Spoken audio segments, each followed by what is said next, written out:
So I felt like there was a part of me that was like, a lot of these topics are not new to me because I live this.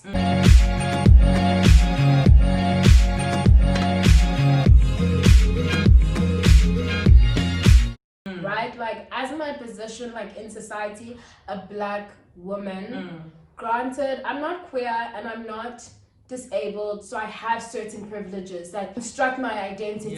One thing that struck us both that we could relate to was this idea of being like disabled, like able-bodied privilege. That actually like that like shook me with reading like the list. Can I read the list? Yeah. So she's gonna go and read the list of like the different things like privilege that we were speaking about at the beginning of the video. Yeah. I'm definitely gonna have to do a part 1, part 2, maybe part 3 because we got a lot to say. As per usual. I think especially like non-disabled privilege. Right. I can go to new places knowing that I will be able to move through the space with ease and without pre-planning. Do you want me to read to it? Before you like read it, I also want to pick up like how she actually put it in the book. So she said, I said able-bodied privilege, which might be problematic. She said non-disabled privilege. So you have disabled people and then you have non-disabled. Like this idea of being able-bodied, the way that I put it is problematic because I feel like that's just another way that shows that like I don't really have to think about this a lot of times and I haven't given much thought to it until I started reading this book because I'm like, oh, like, you know? Yeah. Yep.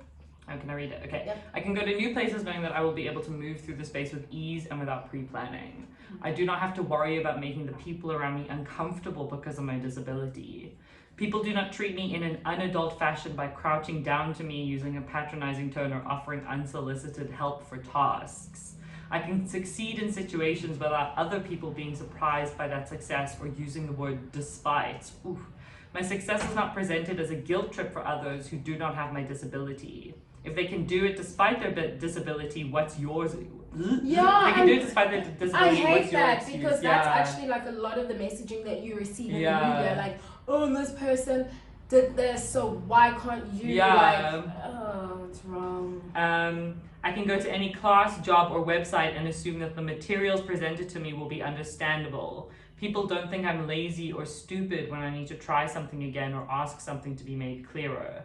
I'm able to enter new situations without fear of debilitating anxiety, embarrassment, harassment, or violence. That's hectic. That actually, like, that one hit me because I was like, I'm okay as a woman. Sometimes I'm terrified to go, like, leave the house, but imagine being, like, a disabled person. A disabled woman. Yeah, a disabled woman. Or just, a disabled black queer woman. Girl. No one assumes that any partner attracted to me must be a predator or pedophile, even though I am an adult. That's the final thing. Insane. Yeah. Yikes. So she's got, and actually the thing that really, really shocked me was pretty much, except for the male privilege list, I ticked almost every single box, which made me like, okay, so I've got to check it and navigate my spaces a lot more carefully and with a lot more thought to what I'm doing, or am I using my privilege for good, I guess, you know? Yeah. Because like that, I think, links to what I was thinking about when I first started reading the book. I didn't really feel like this is anything new. Like, I was like, okay, yes, like, this is my life. Like, she started talking about little things like how, for example, black women, politics of our hair, like, honestly, it's just an ongoing thing, even within the black community, you know? I mean, yeah, we could even, sorry to interrupt you, we can even bring up, like, the Clicks advertisement situation. Oh my gosh, damaged, dull hair. And then also I get, like, kind of really upset when black women themselves kind of, what is the word? Amplify this messaging. Like, I know everybody is happy. I don't know if you know Minnie Dlamini. She's a local celebrity, South African celebrity. I've heard of her. So a couple of weeks ago she posted, I think it was a few weeks ago, she posted pictures of herself wearing bantu knots. Do you know what bantu knots are? So for people who don't know what bantu knots are, they kind of like, if you've ever seen black girls with, I would say, little buns on their head, like miniature buns. Those are called bun do nots, that hairstyle, right? And so she, Leni Dlamini, she's a black woman, she posted that on her Instagram, and she's like, I can go from classy to ghetto real quick or something, girl. Like, I was like, oh my gosh. And I just felt like I wasn't really angry or whatever. I was kind of like upset that a whole black woman knows like the challenges that black women face or whatever, but like you're gonna go and you amplify that message. Now, I don't know if you guys can hear this, but there's like some flies there, like there's a bee, shame. struggling to get inside. Is it struggling to get inside or outside? Outside. I should let it out. Okay. Save the bees. Oh, Bush, I want to talk about ghosting. I want a shirt. I want to get a shirt that just says, oh, I'm going to make it. And it's just going to say, don't gaslight me. And I'm going to wear it everywhere. And people can read it and go, ghosting. I'm not going to gaslight her. We're back. Okay. So we just took like a short break because we just needed to. Yeah, I have to save a bee. Oh yes, that was the main reason. Okay. That's how it started, and then other stuff happened. Save the bees. Yeah, I'm gonna say in a way that is not kind of weird. Yeah, we want to chat about boundaries a little bit.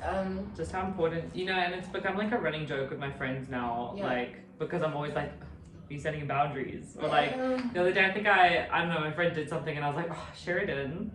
Setting your boundaries, love to see it, Sheridan. Now it's like, good morning, drink water, set your boundaries, be a good person or whatever. Like those are the morning texts I get.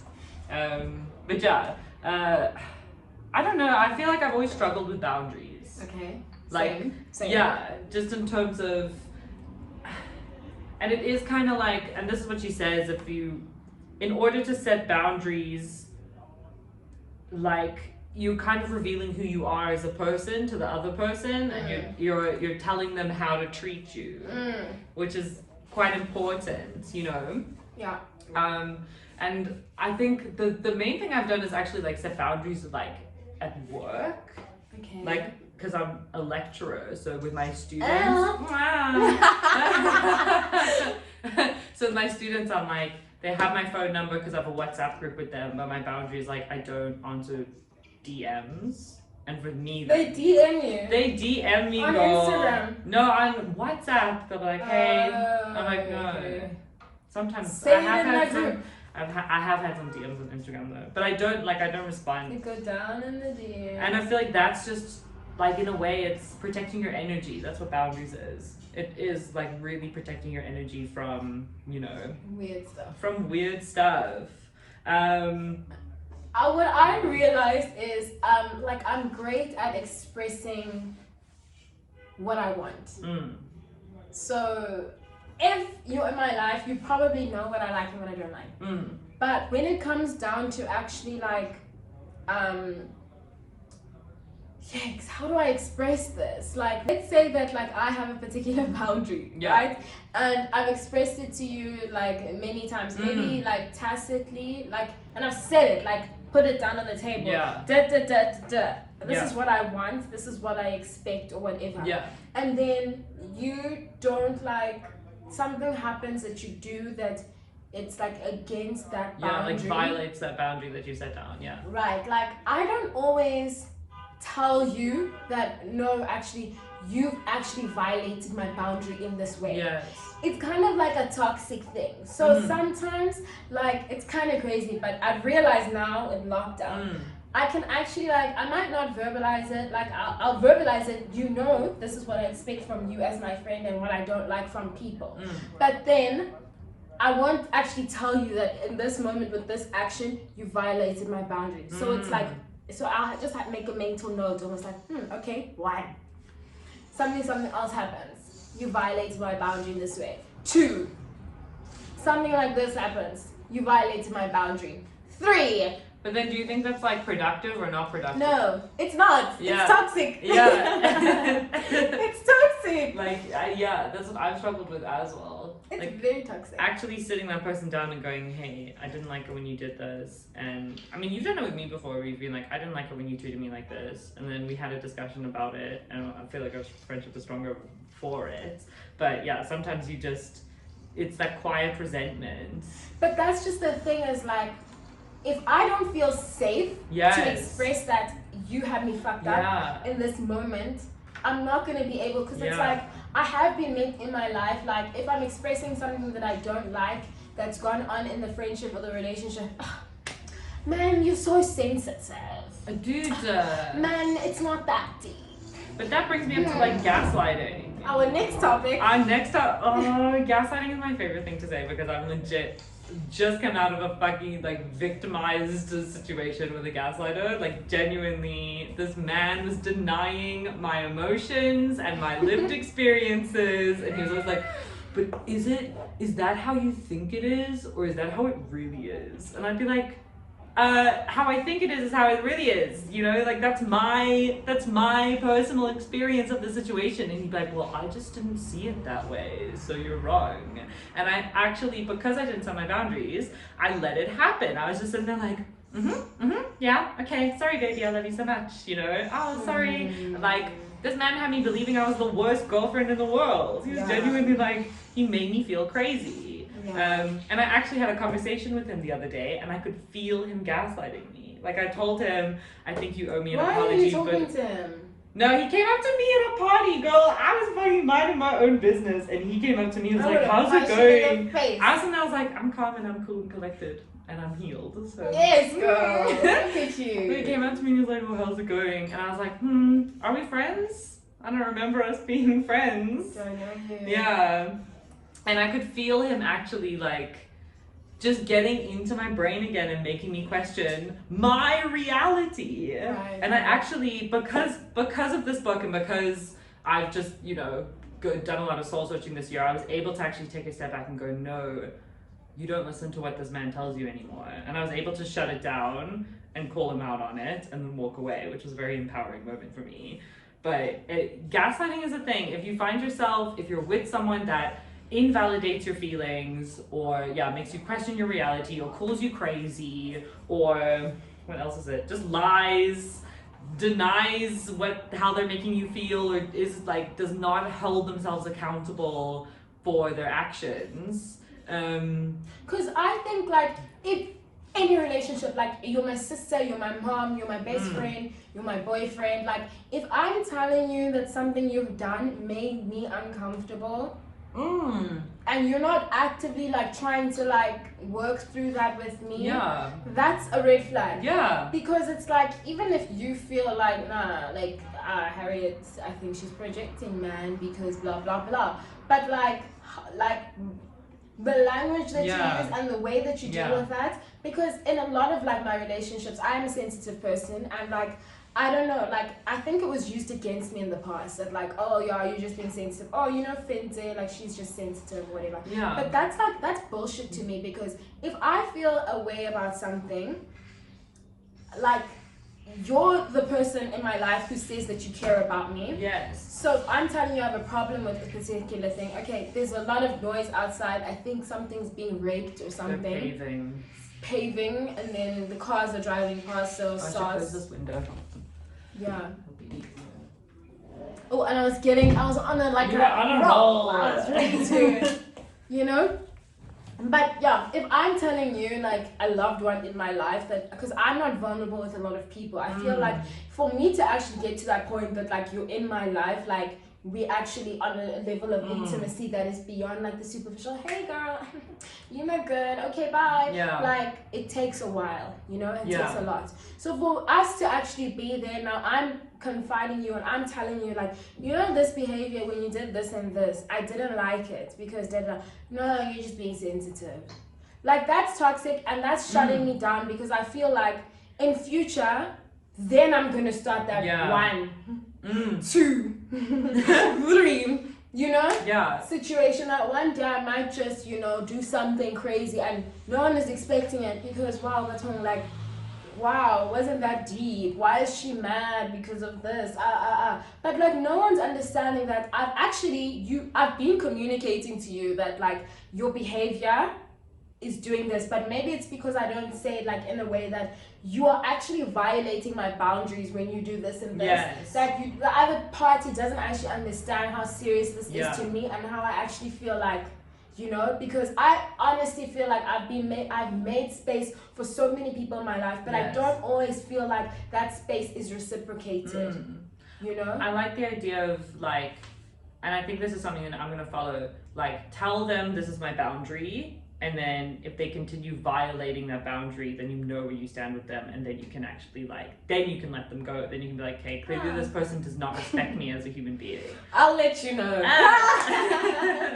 No, but I do think that's a good way, and I think that like also with my sister, like wow, my sister, guys, she's come into my life and she is just amazing because she's 15, but she's so mature. Like emotionally, she is so sure of herself. She just knows, like she's emotionally intelligent, and I've learned a lot from her. Like we often have arguments, and like we will sit down and we'll be like, when you did this, I didn't like it, and she'll tell me, when you did that, I didn't like it, and we work through it. And it's never because I think like we're both comfortable with each other. It's never from a place of like this person is trying to attack me or whatever, you know. Even if I do feel that, I can always like check myself and be like, wait a minute, like, you know, this person is your sister, you know. And because like she's taught me so much to be able to kind of like separate some of this like stuff that you might project onto situations, like I've become such a better person because of that.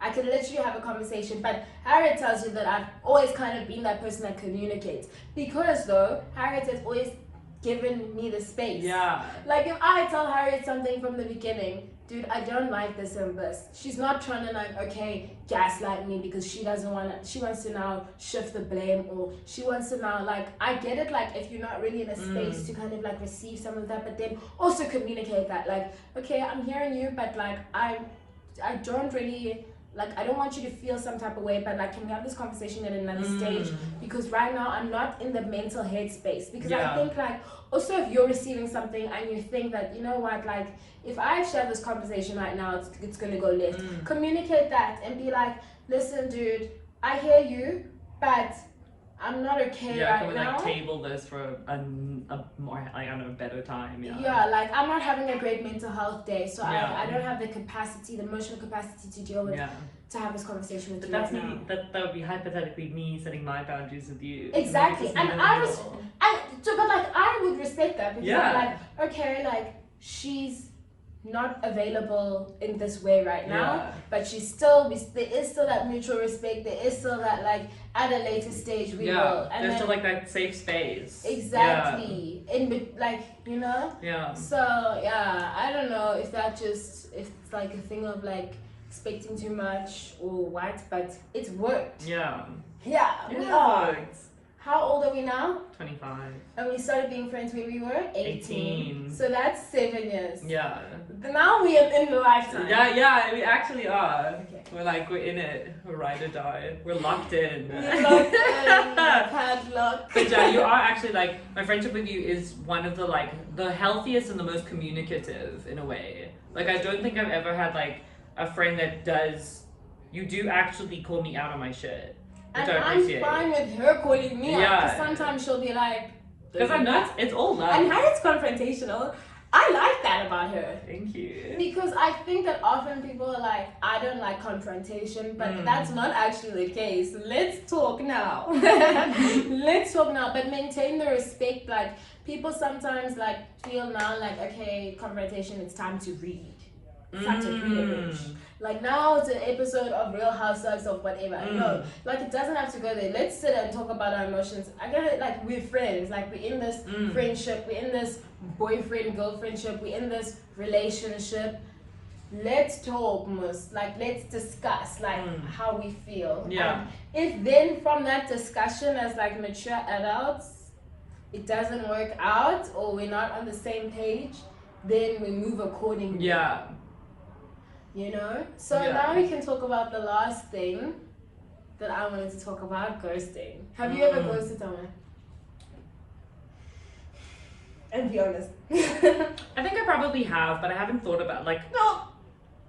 I don't know if I've realized it. Yeah. Yeah, I definitely have ghosted someone.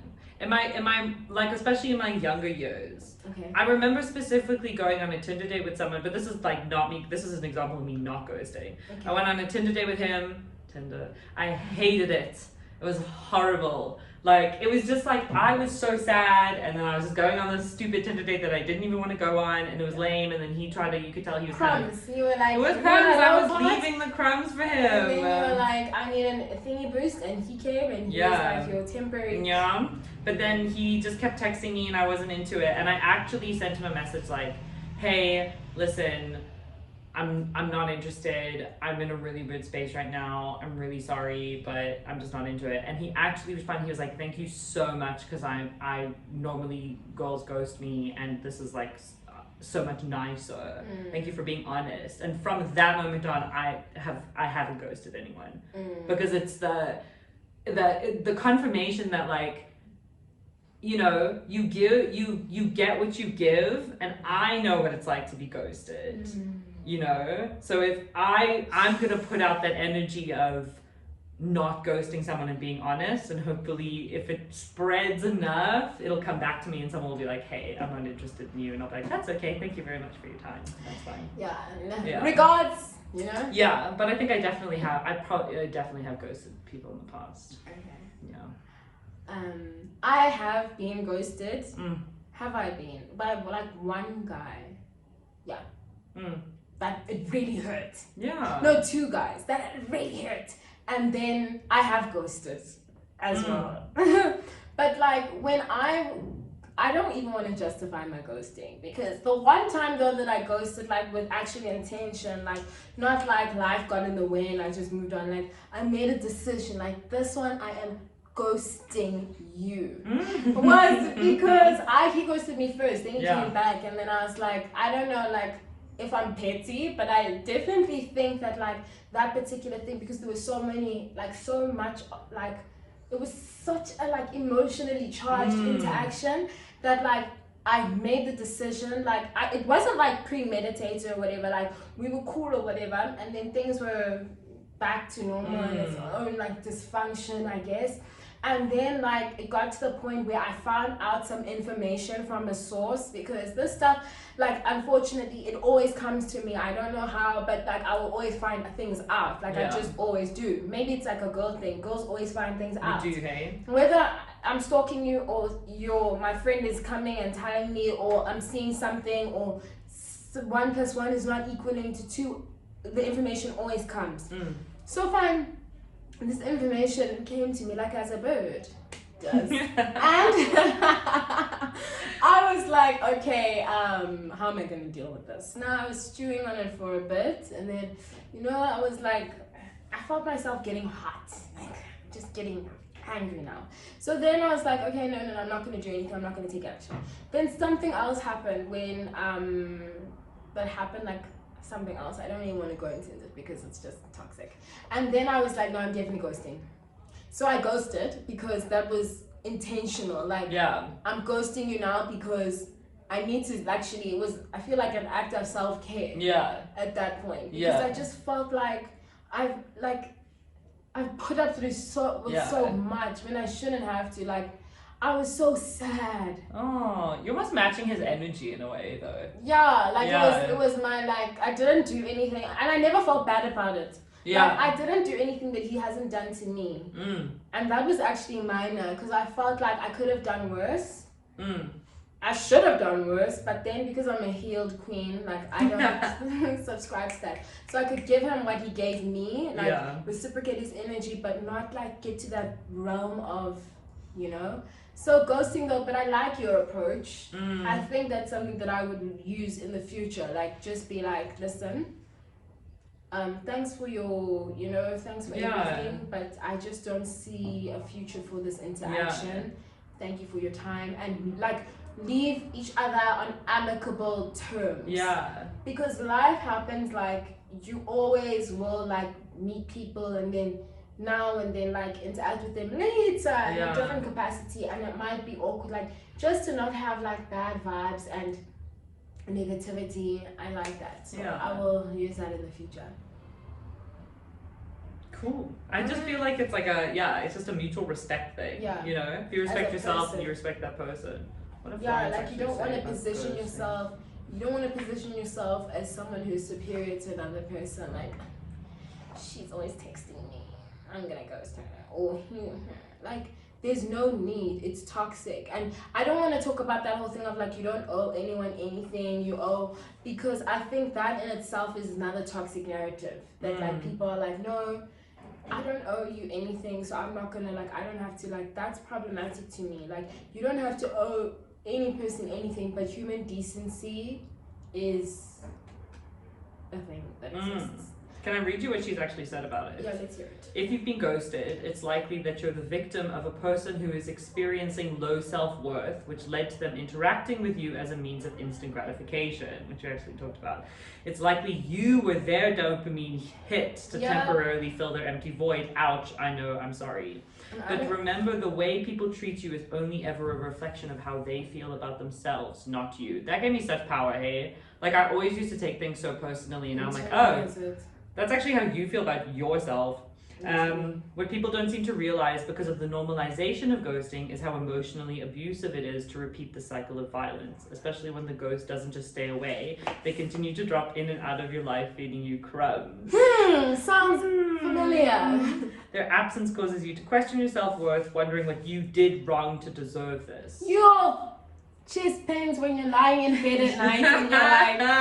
You're sitting there, you're listening to like, I don't know, John Mayer. I'm there and I'm just like, am I fine? Like, Sarah McLachlan. What is it about me that is not enough? But absolutely nothing. It's them who's like not enough, or them who's just dealing with it, you know? But then don't bring me into that, like, sure. Yeah. Please, man. Yeah. Ghosting should not be a normalized and widely accepted part of dating, as it often manifests itself in these subtle forms of emotional abuse.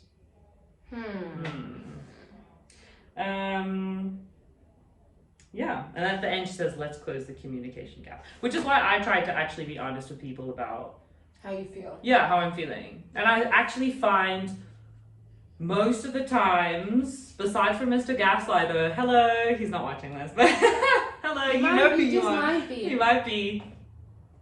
Besides from Mr. Gaslighter, I found being honest with people about where I'm at has always been rewarding, because it's the communication thing. Then they're able to say, okay, I understand that, thank you very much, or this is where I'm at, and yeah, it just works.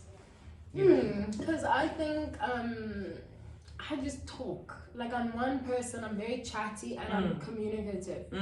You know, I just am. That's how I am, that's how I was raised. So it's difficult for me. You know how I feel. Like at any given time, Harriet. Yeah. You know how I feel, you know what I'm going through, you know what I'm thinking about. So if you don't know, you're not listening, fam. And also, I don't want to now be toxic and shift the blame, because that's kind of toxic. But like, I'm always down to have that conversation of like, this is where I'm at and blah, blah, blah.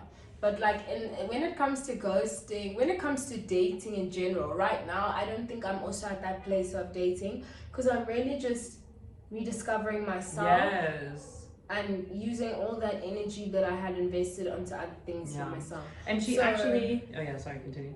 Okay. Yeah. She points something out in this book, which is something like, you already are a unique human being. You know, imagine how much more unique you can become, and how much more interesting and in love with yourself you can become if you kind of stay single and take that time to like discover yourself. Like last night. And then when you're in a relationship, like obviously, you know, relationships can be very healthy or helpful in terms of discovering yourself, but when you're in a relationship, you are kind of diluted by that other person in a way. Yeah, because or you're distracted by them. Distracted is the better word. Yeah. I think. Like just the general structure and stuff. In this book, there's no really like no chronological whatever. In terms of character development, you develop your character because it is a self-help book, right? Yeah. So I don't know, like depending on what space you're in, because I think that's another thing. It depends on the space that you're in. Are you ready to receive some of the things that you might receive or learn from this book? That's up to you and like your headspace and where you're at. One more thing that I want to discuss. Yes, Florence. I just want to talk about the author a little bit. Oh yeah. So she's an influencer / visual artist / I don't know what else. Writer. Yeah, writer. And so she is awesome. Yeah, she is. She's only 21, which kills me. It wasn't so wise. At 21, I was, I don't know, passing out in bushes. Not anything that she is, but yeah, her Instagram's really cool. I don't know if you follow her on Instagram. I don't follow her, but I did stalk. Yeah, she's got a very, very cool Instagram, and she also led that campaign of like, the Netflix thing Insatiable with Debbie Ryan. She led this whole entire campaign about how it's like kind of fat phobic and stuff. That's the series about the pageant girly. I think she was overweight and then I haven't seen it. She lost weight and now she's like super. In pageants. Oh, I haven't seen it. I started watching it and I was like, this is kind of weird. So probably for the same reasons. I just felt like it was kind of fake in a way. But anyway, so yeah, that's this. So we've spoken about the author, we've spoken about character development, we've spoken about the structure. It's really just different chapters on different topics, nothing major. And then what would we rate the book, Harriet? Out of 10, what would you give it? Dude, I'd give it.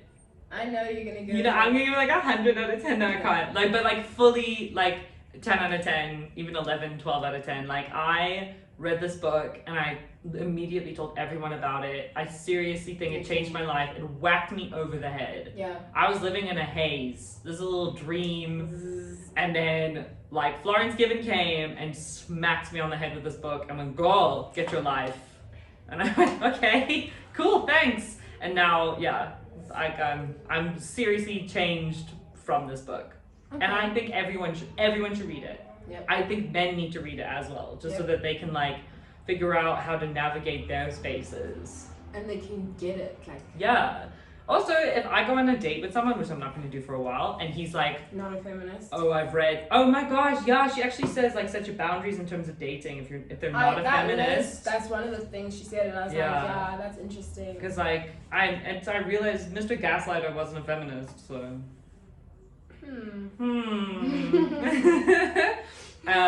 But yeah, 12 out of 10. That's my rating. Okay. How do you rate it? I'll give it a solid 8.5. Just because this is my a lot of the stuff is my lived experience. I learned a lot. So from the basis of education value, definitely learned a lot. I am a humanities graduate, right? And I did one of my majors in my undergrad was sociology. I took it up until 3rd year. So a lot of the stuff I've thought through and been exposed to in a different way, and so it was okay, yes, kind of stimulating some of those thoughts that I had, but it wasn't really mind-boggling or new to me, because a lot of the stuff is a lived experience, as being a lot of the stuff is part of my lived experience, being a member of a marginalized community as a Black woman, right? So it was kind of okay, yeah, that is how it is, and and what about it, But I'm happy that Florence, as a white woman, cisgender white woman, used her privilege to kind of dispatch this messaging and discuss it, because I think that if it was coming from maybe the slum flower, a lot of people wouldn't receive it the same way. So in that regard, I am happy. Thank you, Florence, for using your privilege for good. And yeah, that's it. 8 out of 10, 8.5 out of 10. Okay, so that's it from us. I think we might film another video because we're just into it. But like, if Harriet, would you like to come back? Like, I'd love to come back. This was so fun. It was fun. This was so fun. It was fun. Yeah, it was very fun. Okay. Bye for now. Bye. Cool. Cute. That was fun. So much fun. We got so much content.